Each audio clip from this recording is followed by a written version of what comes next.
What's up, everybody? It's Ryan from Scope Education. Thanks for tuning in tonight, and we got a little case for you, so I hope you're ready to go. It's a cold, rainy evening, and you respond to a residence for a report of a stabbing. Your closest hospital is 45 minutes away, and it is a level 1 trauma center. Dispatch advises that law enforcement is on scene and scene is secured. While en route to the call, you request a helicopter, but are told that they cannot fly due to adverse weather conditions. You have a paramedic partner with you. As you're riding along to the call, of course, you're jamming out. You got some hype music going. You're ready to provide the best possible patient care that you can. And of course, you've talked about the call. You've mapped some things out, like talked about roles and all this other stuff. You're just trying to get in the mood because it's in the middle of the night and you just got woken up out of bed. Upon arrival, you note a heavy police presence. One BLS Fire Department resource that's staffed with 3 members arrives on scene seconds before you do. Law enforcement starts to frantically direct you to the location of the patient. As you walk towards the house, one of the officers informs you that it is really bad. Patient's girlfriend came home and found him. The house has been monitored by police in the past for possible illegal drug activity. As you enter into the residence, you immediately notice that it looks like a tornado came rolling through. There's broken glass on the ground and several pieces of furniture appear to be out of place. You see a wall with a bloody handprint on it, as well as specks of blood on the ground. Law enforcement leads you into the kitchen area where you note one male that appears to be in his 20s lying supine on the ground, surrounded by bloody tiles. There is a baseball bat lying near the patient. A police officer is holding direct pressure on the patient's left leg with a blood-soaked towel. The officer tells you that he believes the patient has been stabbed. You note a fair amount of facial trauma and blood coming from the patient's mouth. Your partner immediately checks for pulses and breathing and notes both to be present. Pulse is 130 and respirations are 24 and shallow. Patient moves slightly and groans when your partner performs a sternal rub. You direct the fire department to begin airway management and suction while you begin to expose the patient to check for other injuries. During your rapid trauma exam, you find the following: severe facial swelling with a 3-inch laceration to the forehead. Several teeth appear to be chipped and or completely missing. Pupils are pearl and nose is bleeding. You note abrasions all over the arms, but nothing appears too serious there. And crepitus is felt upon palpation of the left side of the chest with markedly reduced lung sounds noted. You note a stab wound to the left upper leg. Bleeding is not effectively controlled with direct pressure at this time. A 3-lead is attached and baseline vitals are obtained. Heart rate is 130, showing sinus tachycardia. Respirations are at 24 and shallow. Blood pressure is 80/50 and SpO2 is 84. Outside of rapid transport, let's launch into some of the critical aspects of managing this patient. We know that promptly managing and maintaining the ABCs is essential, so let's start with bleeding control.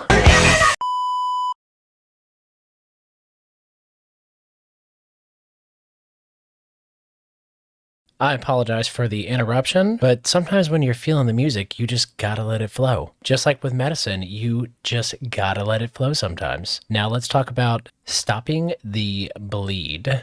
Tourniquets become effective secondary to the application of mechanical advantage, often in the form of a windlass device. With tourniquet application, the goal is to apply enough pressure so that systole is not able to push blood past the pinch point created by the tourniquet. It requires a lot of pressure and a lot of sustained pressure to close an artery. It takes a lot of pressure to reliably achieve pulse cessation or femoral artery occlusion. Think, this pressure must be transmitted through one of the largest muscles in the body. It's a huge muscle. So in some instances, one tourniquet just might not be enough. 2 tourniquets may be needed for additional compression to achieve successful arterial occlusion. Even though bleeding from the femoral and brachial arteries can be substantial and or life-threatening, these are not excessively big targets, which leads us right into another point I want to make real quick. Though throwing a knee into somebody's groin area may help to slow bleeding and come in handy in situations with minimal personnel available, it's probably not the most effective or elegant approach when other sets of hands are readily available to hold direct pressure. This is another message that may be getting lost a little bit in translation. Is it possible to occlude an arterial bleed with just direct pressure? In some instances, I think the answer is definitely yes, but I think a decent working knowledge of anatomy is needed to adequately stop the blood flow. From my personal experience, I think that utilizing your hands increases overall accuracy. I also feel that it helps to channel the pressure that's created by leaning your body weight into the affected site due to overall balance being a lot better.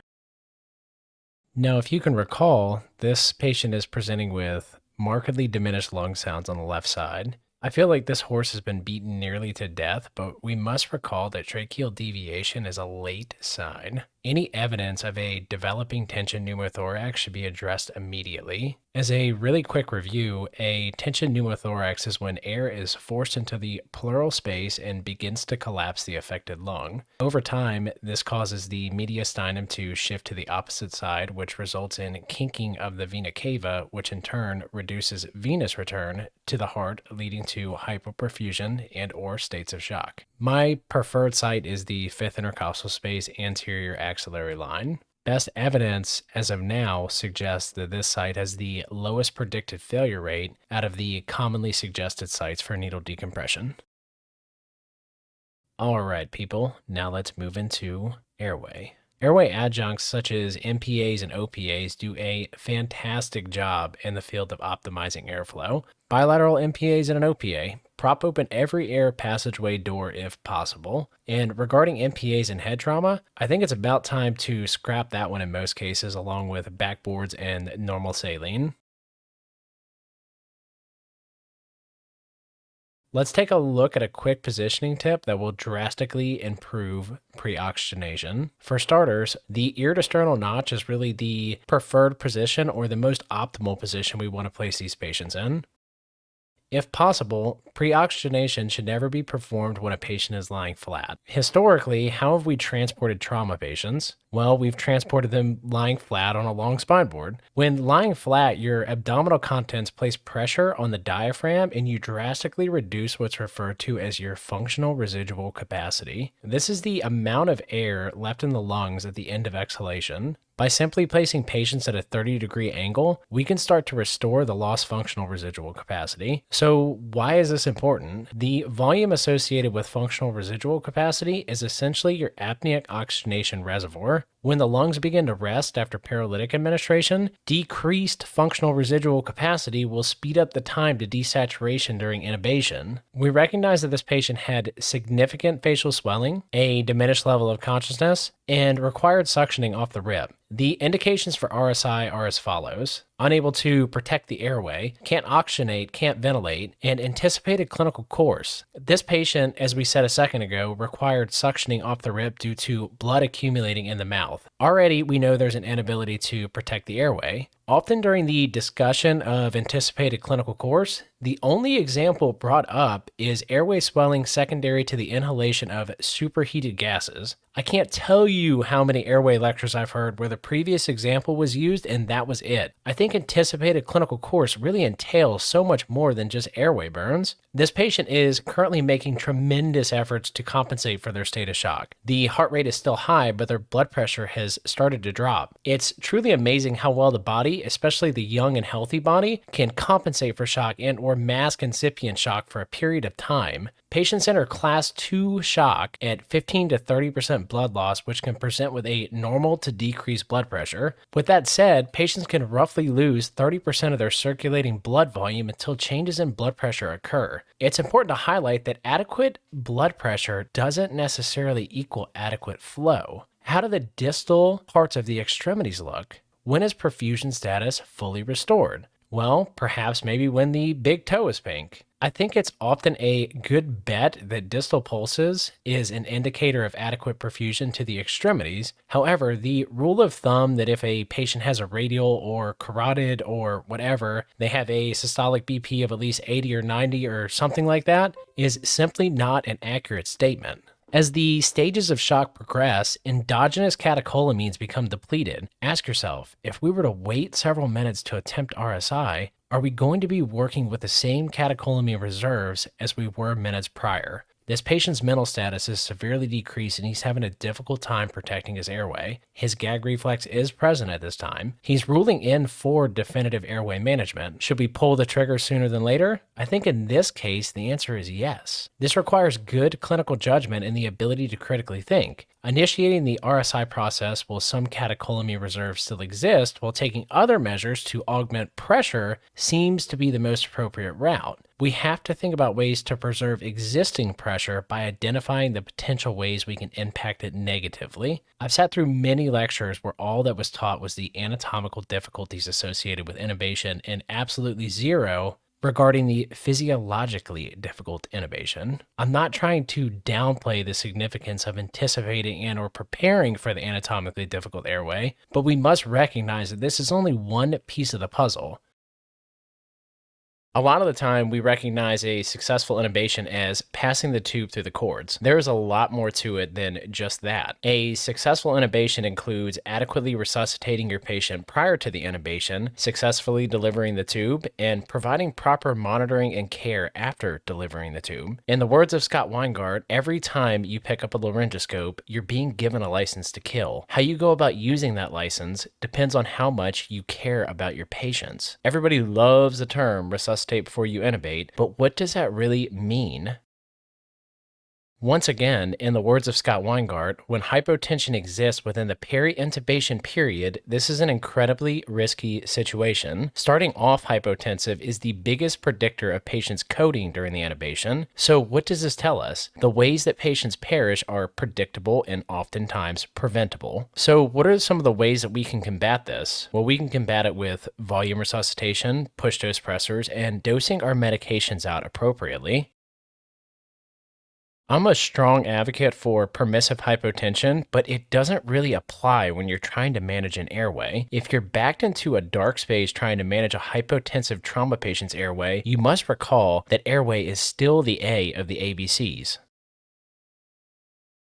Unfortunately, most pre-hospital ground ambulance transport systems don't carry blood product. If you're equipped with blood product, then it becomes necessary to pound the hell out of these patients with product to stabilize their pressure before progressing down the RSI pathway. Resuscitation with whole blood is most ideal to restore the much-needed circulating blood volume. Flooding patients with not-so-normal saline is, quite frankly, not a really good option. Remember, this stuff has a pH of around 5.5. This is due to dissolved CO2 from the atmosphere, the ionic composition of the solution, and inherent properties of the packaging material in which the solutions are supplied. In the absence of a fluid warmer, we're giving this fluid at room temperature. With that said, we're not only making our patients more acidotic, but we're also simultaneously lowering their body temperature. As you can see, we're progressing down a pathway that's bound to lead to a less than ideal patient outcome. Lactated ringers is generally a much better choice as it is relatively inexpensive, widely available, and much more physiologically sound. With a pH of 6.5, this is a much more balanced crystalloid option. Even though lactated ringers is a little bit more expensive than normal saline, I think the current evidence speaks for itself. There has never been good rationale behind using normal saline. In a time where we're preaching evidence-based medicine, why is a fluid option with minimal physiologic benefit or good evidence to support its case still given so frequently? Elegant resuscitation from the start is the key ingredient within the recipe for good patient outcomes.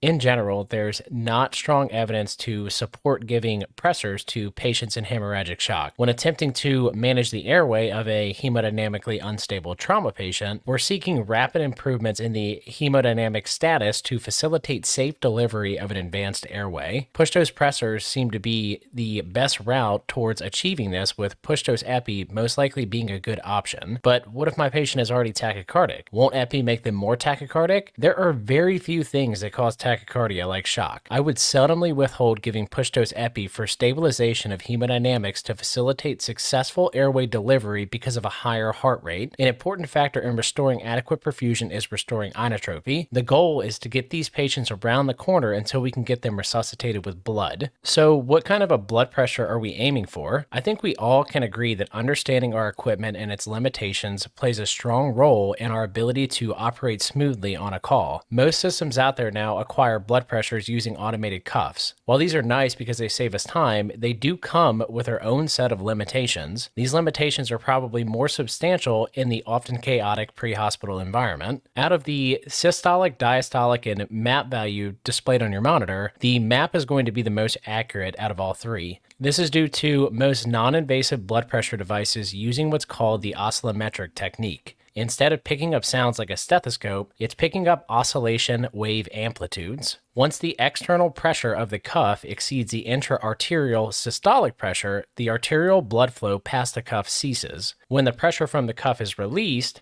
a pressure sensor begins to detect arterial pulsations as oscillations. As the pressure within the cuff decreases, the point of max oscillation amplitude is reached. This point of max amplitude represents the MAP, which is the only pressure that is directly measured. The computer then uses an algorithm or parameter set in place by the manufacturer to generate the systolic and diastolic values. Right now, I am only talking about oscillation devices that measure values on deflation, as these are the most common. A perfusing MAP is said to be at least 65, but I don't think we should necessarily view this as a one-size-fits-all number. Aiming for a higher MAP goal might not be unreasonable in the setting of appropriately maintaining hemodynamic status and lessening the chances of cardiac arrest during and or after intubation. Aiming for a higher MAP goal holds even more weight in the setting of a multi-system trauma patient with suspected TBI. In the setting of those patients, the higher MAP goal would directly contribute to ensuring that adequate cerebral perfusion pressures are maintained.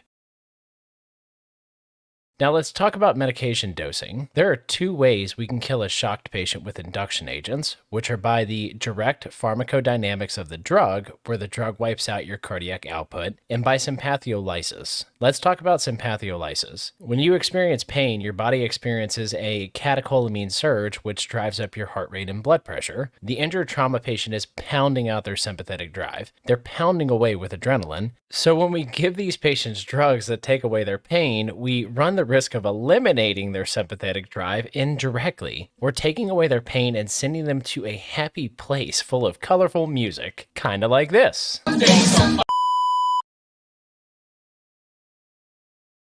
And this is where any sedative, regardless of how hemodynamically stable it's thought to be, can be dangerous. Ketamine appears to be one of the best, if not the best option. Ketamine is a sympathomimetic. There is some truth in that it increases the heart rate and blood pressure, which therefore increases the mean arterial pressure. But we must remember, though, that most trauma patients are experiencing pain. Due to ketamine reducing pain, this agent can reduce sympathetic drive and potentially cause hypotension. Though ketamine is probably the best agent for intubating the shocked patient, as we said a second ago, it's not necessarily a get-out-of-jail-free card. Often, it's not the drug as much as it is the dose. Many systems out there are reducing the ketamine dose from 2 milligrams per kilogram to 0.5 to 1 milligrams per kilogram in the setting of a hemodynamically unstable patient. Remember, ketamine is a first-pass drug and works very rapidly when given IV. It makes little sense that a 2 milligram per kilogram slug remains as a one-size-fits-all dose. There's really nothing elegant about that approach.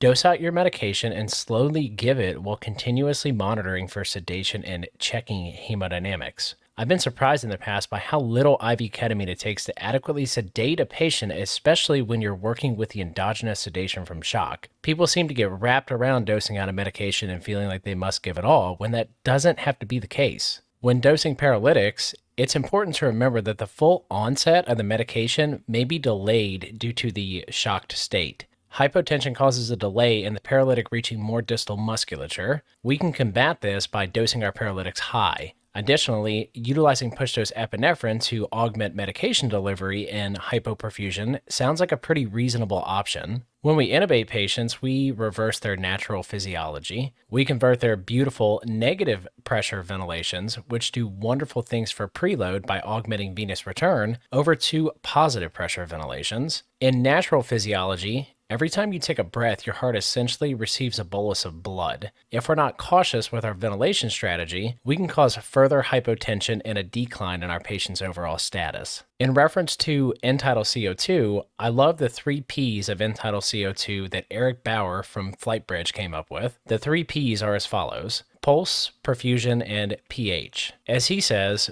we have all been trained to make the numbers normal for so many years that it seems so unnatural to leave a number alone. It's like a terrible itch that we have to scratch, and we feel satisfaction when we finally optimize our patient's end-tidal CO2 by shoving it right back to 40. He does a great job in his podcast episode with breaking this down. You should head over to FlightBridge and check it out.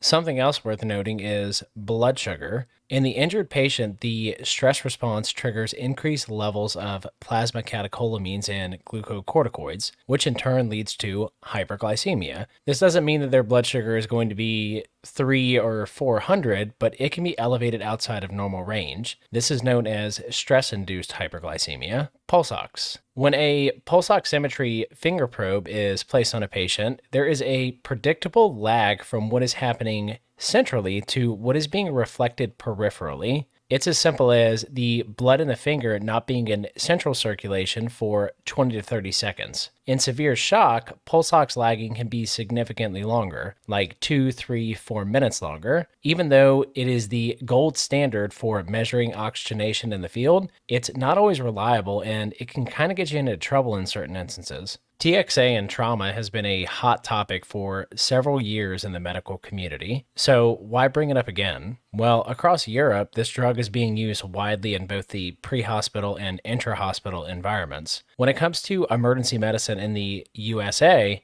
we aren't hitting as high on the bar as our friends across the pond. TXA is a synthetic derivative of lysine, which is an amino acid. Why is this important? Well, it binds to and inhibits the clot buster plasminogen. When TXA binds to plasminogen, it prevents plasminogen from converting to plasmin, which breaks down already formed clots. In simplistic terms, TXA protects already formed clots in the body. TXA has been shown to reduce the risk of hemorrhagic death by 1/3, and it's supposed to be given within 3 hours of the traumatic incident. Some of the contraindications include isolated head injury and history of renal failure and or injury, and indications include after a massive transfusion, any hemodynamically unstable patients, systolic BP of less than 90, and if a patient is at risk of life-threatening hemorrhage after trauma. The adult dose is 1 gram over 10 minutes followed by 1 gram over 8 hours, which is mixed with normal saline or D5W. Trauma-induced coagulopathy is a phenomenon that occurs when the body cannot clot effectively. Calcium plays a huge role in the regulation of the coagulation cascade, which is paramount in the maintenance of hemostasis.